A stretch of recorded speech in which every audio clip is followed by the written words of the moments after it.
All right, let's dive right in. Welcome to this explainer. Look, everywhere you turn right now, people are talking about artificial intelligence. You hear the buzzwords constantly: machine learning, deep learning, generative AI. I mean, they genuinely seem to be taking over the world. But are they literally all the same thing? And if they're different, how exactly do they relate to each other? Well, today, we're going to clear up the myths, we're going to cut through all the confusion, and map out exactly how all these fascinating technologies actually fit together. Because it all really boils down to one simple question, right? How does AI actually work? And hey, don't worry if you don't have a computer science degree. Today we're looking at how a computer takes raw data and transforms it into the kind of mind-bending outputs we see every single day. And we're doing it completely jargon-free. So, here is our roadmap for today. We'll cover what is artificial intelligence, enter machine learning, the deep learning layer, generative AI and foundations, comparing the AI layers, and finally, real-world AI applications. Just think of all these concepts like a giant set of Russian nesting dolls. Let's start with section 1. What is artificial intelligence? The broadest layer. The core goal of AI is actually surprisingly simple. It's the absolute widest layer of our nesting doll. Artificial intelligence is basically just trying to simulate human intelligence using a computer. It's attempting to match or even exceed our own cognitive processes. Broadly speaking, that means giving a machine the ability to learn, to infer, and to reason. So instead of just acting as a static calculator that only does exactly what you type, the machine is attempting to mimic how a human thinks. That is the grand overarching umbrella of AI. And, this didn't just happen overnight. In the early days, say back in the 1980s, AI was mostly just a research project.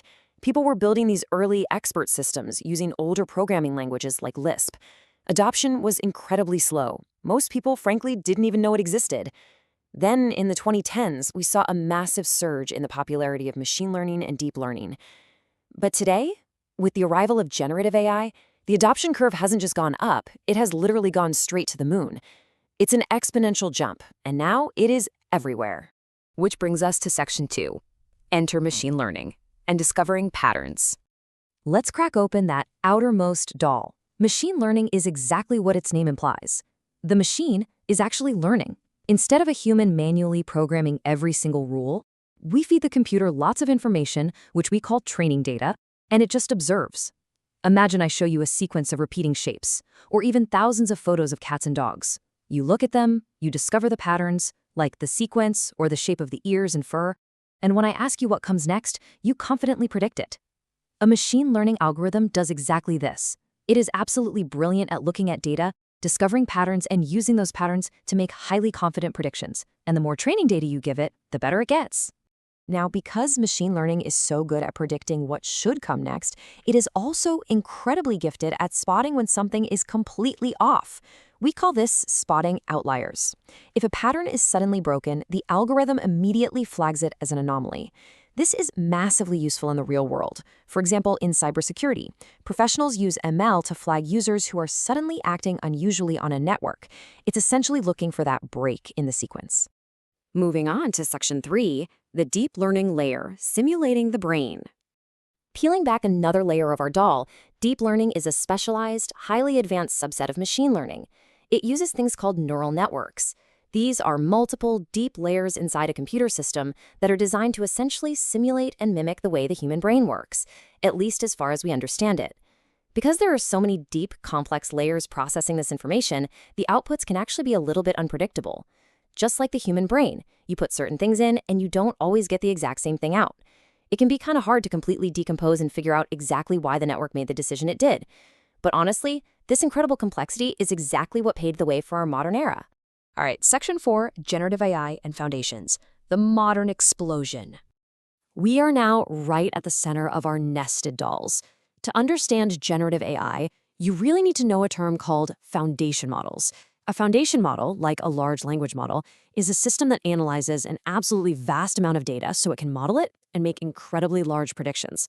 It is the powerful engine sitting at the very center of today's massive AI boom. Think about standard autocomplete on your phone, predicting your very next word. Well, large language models do this, but on an exponential scale. It's like autocomplete on steroids. When you ask it to, say, write a story about a robot, it breaks your request down into tiny data blocks called tokens. It processes these tokens to predict and generate the next word, the next sentence, and the next paragraph, step by step. It is just an amazing exponential leap in capability.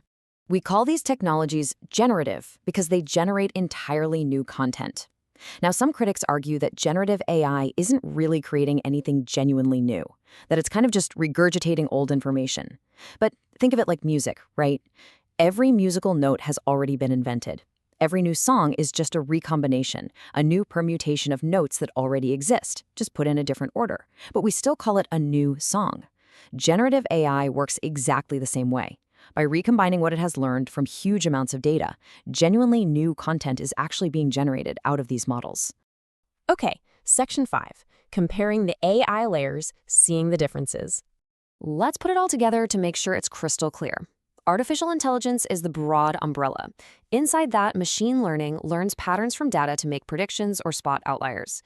Then, deep learning uses multi-layered neural networks to process really complex stuff. And at the very core, generative AI uses vast foundation models to create entirely new content. Simple as that. And finally, Section 6, real-world AI applications, the good and the bad. So, what does this actually look like in our daily lives? Well, generative AI has some incredible benefits. It can summarize massive, complex documents into bite-sized, manageable pieces. It powers those conversational chatbots that have totally captured the world's attention. With audio models, it can even recreate voices, which is fantastic for entertainment, parodies, or even empowering someone who is losing their voice due to a medical condition to type and still be heard in their own voice. However, this exact same technology can be used to create deepfakes, making it seem like a person said things they never actually said. Like any truly powerful tool, it brings massive utility, but also the very real risk of malicious abuse. Ultimately, if you take away just one single thing from this entire explainer, let it be this. AI works by learning patterns from data, improving through training, and using those patterns to predict, understand, or create. From those early 1980s experiments to today's foundation models that can write, speak, and generate art, it has been an absolutely incredible technological evolution. And you know what? We are just scratching the surface of what these nested layers of technology can do. So the question now isn't just how AI works, but what are you going to use it to create next? Thanks so much for joining me on this explainer, and keep learning.